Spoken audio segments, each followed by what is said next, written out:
বহুদিন ধৰি শাৰীৰিক সম্পৰ্ক স্থাপন নকৰিলে হ'ব পাৰে এই 7টা সমস্যা। প্ৰত্যেক স্বামী-স্ত্ৰীয়ে জনা উচিত। স্বাস্থ্যসন্মত খাদ্য, স্বাস্থ্যসন্মত জীৱনশৈলী, দৈনিক ব্যায়াম আৰু যোগাভ্যাস ইত্যাদি কিছুমান বস্তু আপোনাক দীৰ্ঘজীৱন সুস্থ কৰি ৰাখিবলৈ অতি প্ৰয়োজনীয়। কিন্তু আন এটা কাম আছে যিয়ে আপোনাক শাৰীৰিক আৰু মানসিকভাৱে সুস্থ আৰু ফিট কৰি ৰাখে। আমি দৈনন্দিন জীৱনত যৌনতাক অন্তৰ্ভুক্ত কৰাৰ কথা কৈছোঁ। প্ৰায়ে কিছুমান মানুহ অফিচৰ কামত ইমানেই ব্যস্ত হৈ পৰে যে পত্নীৰ লগত 2 ঘণ্টামান শান্তিৰে কটাবলৈও সময় নাপায়। ইজনে সিজনৰ মাজত প্ৰেম, মৰম আৰু আত্মবিশ্বাস থকাটো যিমানেই গুৰুত্বপূৰ্ণ, একেদৰেই আপোনাৰ জীৱনটো সফল আৰু সুস্থ কৰি তুলিবলৈ যৌনতা সিমানেই গুৰুত্বপূৰ্ণ। এই কথা আপুনি মানি লওক বা নলওক, এইটো সঁচা যে শাৰীৰিক সম্পৰ্ক আমাৰ শৰীৰৰ এক প্ৰয়োজন। যৌন সক্ৰিয় হৈ থাকিলে আপুনি সুস্থ আৰু ফিট হৈ পৰে। কিন্তু মাহত 2বাৰ বা 3বাৰ যৌন সম্পৰ্ক স্থাপন কৰিলে নিজৰ স্বাস্থ্যৰ বাবে ক্ষতিকাৰক হ'ব পাৰে। শাৰীৰিক সম্পৰ্ক নথকাৰ বাবে বা ভয়ংকৰভাৱে হ্ৰাস পোৱাৰ বাবে শৰীৰত বহুতো ডাঙৰ পৰিৱৰ্তন দেখা যায়। শাৰীৰিক সম্পৰ্ক নকৰাৰ শৰীৰত কি নেতিবাচক প্ৰভাৱ পৰিব পাৰে, আজি আমি এই ভিডিঅ'টোত আলোচনা কৰিম। ভিডিঅ'টো বহুত গুৰুত্বপূৰ্ণ, ভিডিঅ'টো সম্পূৰ্ণকৈ চাব বুলি আশা কৰিলোঁ। পোনপ্ৰথমতে মানসিক চাপ বৃদ্ধি পায়। যদি আপুনি সপ্তাহত মাত্ৰ এবাৰ বা মাহত 3-5 বাৰ শাৰীৰিক সম্পৰ্ক স্থাপন কৰে, তেন্তে ই আপোনাৰ শাৰীৰিক মানসিক চাপত পেলাব পাৰে। শাৰীৰিক সম্পৰ্ক নকৰিলে আপোনাৰ সংগীৰ ওপৰতো নেতিবাচক প্ৰভাৱ পৰিব। আপুনি হয়তো শাৰীৰিক সম্পৰ্ক স্থাপন কৰিব নিবিচাৰিব, কিন্তু যদি আপোনাৰ সংগীৰ ইচ্ছা পূৰণ নহয়, তেন্তে ই তেওঁৰ মাজতো উদ্বেগ আৰু মানসিক চাপৰ সৃষ্টি কৰিব পাৰে। তেওঁলোকৰ মনলৈ এটা চিন্তা আহিব পাৰে যে এই দূৰত্বৰ কাৰণ হ'ব পাৰে কোনোবা তৃতীয় ব্যক্তি। ইয়াৰ বাবেই মেজাজৰ দোলন, খিংখিঙীয়া, অনিদ্ৰা, ভোক কমি যোৱা আদি সমস্যা আৰম্ভ হ'ব পাৰে। দ্বিতীয়তে, হতাশ অনুভৱ কৰিবলৈ আৰম্ভ কৰিব।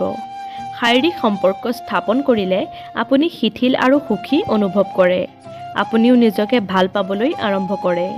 শাৰীৰিক সম্পৰ্ক স্থাপন হ'লে শৰীৰত ডপামিন নামৰ হৰম'ন এটা নিৰ্গত হয়। এই হৰম'নে সুখ বৃদ্ধি কৰে, অৰ্থাৎ ই এটা সুখী হৰম'ন। যেতিয়া আপুনি সুখী হয়, তেতিয়া আপোনাৰ আত্মবিশ্বাস বৃদ্ধি পায়। আনহাতে যেতিয়া আপুনি মাহৰ পিছত মাহ ধৰি শাৰীৰিক সম্পৰ্ক স্থাপন নকৰে আৰু সংগীৰ পৰা আঁতৰি থাকে, তেতিয়া শৰীৰটো হতাশ হৈ যায়। তেজৰ সঞ্চালন কমি যায়। আপুনি সন্দেহ কৰিবলৈ আৰম্ভ কৰে যে আপুনি কোনো কাম কৰিব পাৰিবনে নোৱাৰে। তৃতীয়তে, শৰীৰৰ ৰোগ প্ৰতিৰোধ ক্ষমতা কমি যায়। শৰীৰৰ ৰোগ প্ৰতিৰোধ ক্ষমতাই আপোনাক বহুতো গুৰুতৰ ৰোগৰ পৰা ৰক্ষা কৰে। যেতিয়া আপুনি সংগীৰ সৈতে শাৰীৰিক সম্পৰ্ক নকৰে, তেতিয়া ই আপোনাৰ ৰোগ প্ৰতিৰোধ ক্ষমতাও দুৰ্বল কৰি পেলায়। ইয়াৰ বাবে আপুনি সহজতেই অসুস্থ হ'বলৈ আৰম্ভ কৰে। শাৰীৰিক সম্পৰ্ক স্থাপন কৰিলে শৰীৰত ৰাসায়নিক ইমিউন গ্ল'বিউলিন বৃদ্ধি পায়। এইবিধ ৰাসায়নিক পদাৰ্থই শৰীৰক গুৰুতৰ ৰোগৰ বিৰুদ্ধে উন্নত পদ্ধতিৰে যুঁজিবলৈ সহায় কৰে। চতুৰ্থতে, ৰক্তচাপ বৃদ্ধি পাব পাৰে।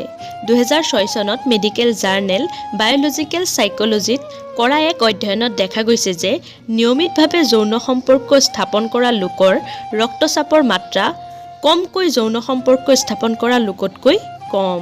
গতিকে যদি আপুনি বিচাৰে যে আপোনাৰ ৰক্তচাপৰ মাত্ৰা বেছি নহয়, তেন্তে নিশ্চিতভাৱে যৌন সম্পৰ্ক স্থাপন কৰক। পঞ্চমতে, ছাল নিৰ্জীৱ আৰু নিস্তেজ দেখা যায়। যৌনতাৰ ইতিবাচক প্ৰভাৱ ছালত বেছিকৈ দেখা যায়। শাৰীৰিক সম্পৰ্ক স্থাপন কৰিলে ছালৰ জিলিকনি বৃদ্ধি পায়।